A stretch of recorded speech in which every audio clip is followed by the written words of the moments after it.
Welcome to the series of mid term exams preparation. ये mid term exams की preparation series की video है। Complete series इस channel के ऊपर अपलोड की जा रही है और आज की वीडियो के अंदर आपको MTH 101 के मिड टर्म एग्ज़ाम्स की प्रिपरेशन के लिए इंपॉर्टेंट पॉइंट्स करवाए जा रहे हैं। तो शुरू करते हैं आज के इस ट्यूटोरियल को। So real number, intervals and inequalities. Real number की हम बात करें तो इसके अंदर तमाम रैशनल और इरैशनल नंबर्स जो है वो शामिल होते हैं, जो कि फॉर्म करते हैं बेसिस, बुनियाद फॉर्म करते हैं ज़्यादातर जो बहुत से मैथमेटिकल जो ऑपरेशंस होते हैं उनकी। और इंटरवल्स जो होते हैं ये रिप्रेजेंट करते हैं सबसेट जो रियल नंबर का, और ये जो ओपन हो सकते हैं, क्लोज हो सकते हैं, हाफ ओपन, और इनको डिनोट किया जाता है यूज़ करते हुए पैरेंथेसिस और जो ब्रैकेट्स होते हैं।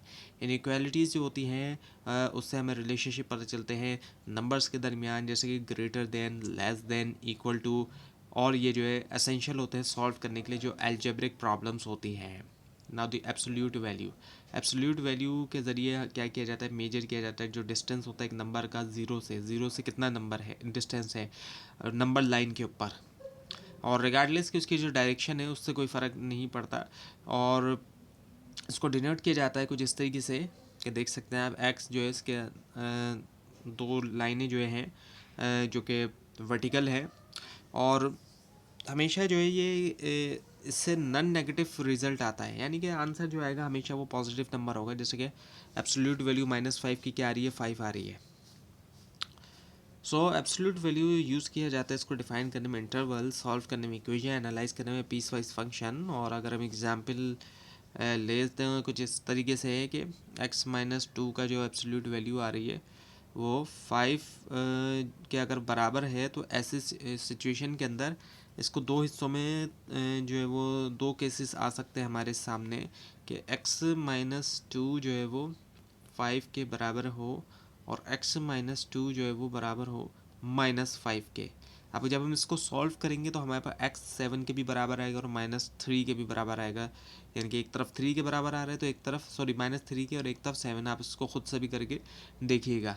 सो ये कॉन्सेप्ट फाउंडेशनल होता है अंडरस्टैंड करने के लिए जो डिस्टेंस और मैग्नीट्यूड होता है कोऑर्डिनेट ज्योमेट्री में। Now the coordinate plans and graphs. जो कोऑर्डिनेट प्लान होता है उसके अंदर दो परपेंडिकुलर एक्सिस होते हैं। एक एक्स एक्सिस होता है जो कि हॉरिजॉन्टल है, और वाई एक्सिस होता है जो वर्टिकल होता है। और इंटरसेक्ट होता है ओरिजिन के ऊपर जहाँ पे 0 0, और पॉइंट्स को जो है वो रिप्रेजेंट जो कि किया जाता है as a order pair X Y. Graph visually तौर पे दिखाता है रिलेशनशिप जो है, जैसे कि लीनियर रिलेशनशिप है या फिर जो क्वाड्रेटिक फंक्शन होता है। सो ग्राफिकली तौर पे ग्राफ के ज़रिए शो किया जाता है।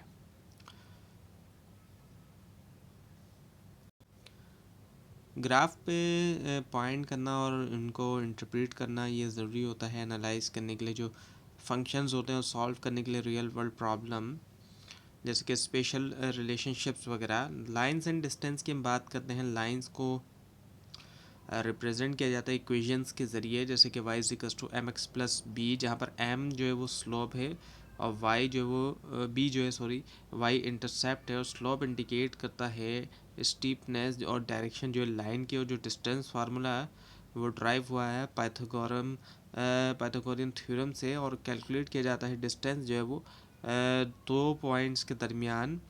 और फार्मूला कुछ ये है कि d = x2 - x1 square plus y2 - y1 square. और अगर हम एग्जांपल लें तो calculating the distance between points. अब जब डिस्टेंस जो है इन पॉइंट्स के दरमियान मालूम किया जा रहा है 1 2 एंड 4 6, तो उससे हमारे पास जो आंसर आ रहा है वो 5 आ रहा है। अब इसको आप ज़रूर पुट करिएगा इसी फार्मूले के अंदर, जो डिस्टेंस वाला है जो फार्मूला है, और आपको यही आंसर जो है वो मिलेगा। और अगर नहीं मिलता है तो फिर अगर ऐसा कुछ होता है कोई विदाउट एरर अगर कोई 5 आंसर नहीं आ रहा है तो फिर मिस्टेक हो सकती है यहाँ पर, लेकिन हमारी कैलकुलेशन के मुताबिक जो है वो इसका आंसर 5 है। तो आप ज़रूर करिएगा ताकि एक्यूरेसी आपका अंदाज़ा हो सके, और अगर कोई मिस्टेक हो तो वो भी हाईलाइट हो सके। सो ये कॉन्सेप्ट फंडामेंटल हैं ग्राफ के लिए, और जो ज्योमेट्री वगैरह की एप्लीकेशंस है। सर्कल्स एंड क्वाड्रेटिक इक्वेशंस की हम बात करें, सो सर्कल जो है इसको डिफाइन किया जाता है, इक्वेशन जो होती है वो कुछ इस तरीके से होती है कि x - h square plus Y minus K square is equal to R square, यानी कि कुछ इस तरीके से।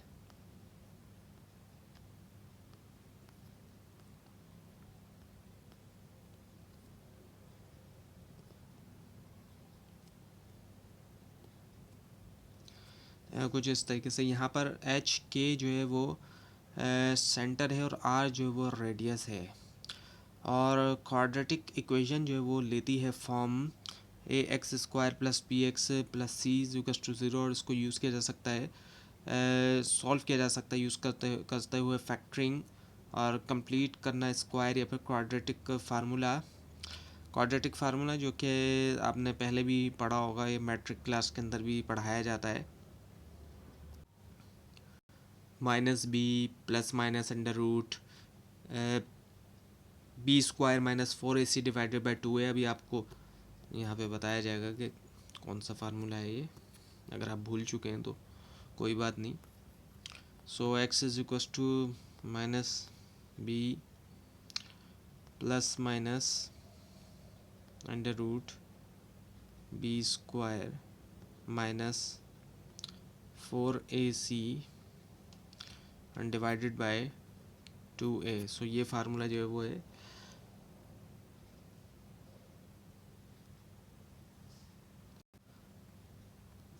तो अब अगर हम सॉल्व करते हैं X square minus 5x plus 6 is equal to 0, so नतीजा निकलता है roots x is equal to 2 and 3। Now the functions. अब फंक्शन जो है वो क्या है, एक रिलेशन होता है जहाँ पर हर इनपुट का एक यूनिक आउटपुट आता है। हर इनपुट के ज़रिए एक हमें अलग आउटपुट मिलता है, एक अलग ऐसा आउटपुट मिलेगा जो कि दूसरे से अलग होगा। और कॉमनली तौर पे इसको लिखा जाता है कुछ इस तरीके से एफ ऑफ एक्स के तौर पर। और ये बहुत ही ज़्यादा यूज़फुल चीज़ है, इसका इकोनॉमिक्स के अंदर भी इस्तेमाल किया जाता है। सो फंक्शन जो है वो लीनियर भी हो सकते हैं, क्वाड्रेटिक भी, पॉलिनोमियल या ट्रिग्नोमेट्रिक भी। और अगर हम इसकी एग्जांपल लें तो F of X is equal to 2x plus 3, ये जो है लीनियर एक फंक्शन है। सो अंडरस्टैंड करना, डोमेन और रेंज क्रिटिकल होता है। डोमेन जो है वो सेट है पॉसिबल इनपुट का, रेंज जो है वो सेट है आउटपुट का। सो फंक्शन जो है वो फॉर्म करते हैं बैकस्टोन जो है कैलकुलस की, और एनेबल करते हैं एनालिसिस ऑफ चेंज और continuity. Now the limits and continuity. Limit describe करता है बिहेवियर जो एक फंक्शन का एज अ इनपुट अप्रोच, और इनपुट जो अप्रोच करता है एक स्पेसिफिक वैल्यू। तो लिमिट डिस्क्राइब करता है कि कैसे एक फंक्शन बिहेव करता है जब जैसे ही एक इनपुट जो है वो अप्रोच करता है स्पेसिफिक वैल्यू, रिवील करते हुए फंक्शन ट्रेंड्स। और इस एग्जांपल अगर हम लें तो वो कुछ ऐसी है कि लिमिट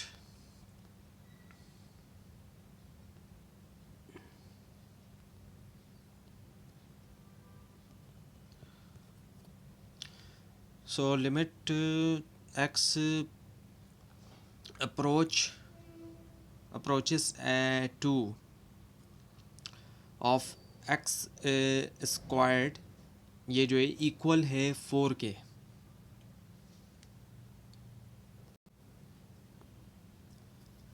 तो जो कंप्यूटेशनल टेक्निक्स हैं उसके अंदर शामिल हैं सब्स्टिट्यूशन, फैक्टरिंग और रैशनलाइजेशन। और कंटिन्यूटी इंश्योर करती है कि एक फंक्शन के कोई ब्रेक्स या होल नहीं है उसके ग्राफ में।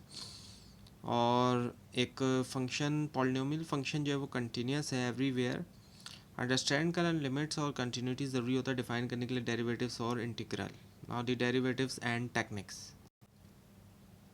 डेरिवेटिव्स जो है वो मेजर करता है रेट ऑफ चेंज जो एक फंक्शन का यूज़ करते हुए लिमिट और जो डिफरेंट क्वोशंट्स होते हैं उसको। और पावर रूल सिंप्लीफाई करता है डिफरेंशिएशन जो है फंक्शन के विद पावर, और जो पावर है वो है D divided by D X और एक्स कैरेट एन, और वो बराबर है N by X caret N minus 1 के। और जो डिफ्रेंसिएशन टेक्निक्स हैं इसके अंदर हम बात करें तो प्रोडक्ट कोशेंट और चेन रूल अलाउ करता है डिफ्रेंसिएशन जो है कॉम्प्लेक्स और कंपोजिट फंक्शंस की। सो डेरिवेटिव्स जो है वो अप्लाई किए जाते हैं फाइंड करने के लिए tangent line, rate of change और जो ऑप्टिमाइज फंक्शन है, और एक्सट्रीम वैल्यू जो कि मैक्सिमा और मिनिमा होती है जहाँ पर डेरिवेटिव्स इक्वल होता है ज़ीरो के या फिर होता है वो अनडिफाइंड।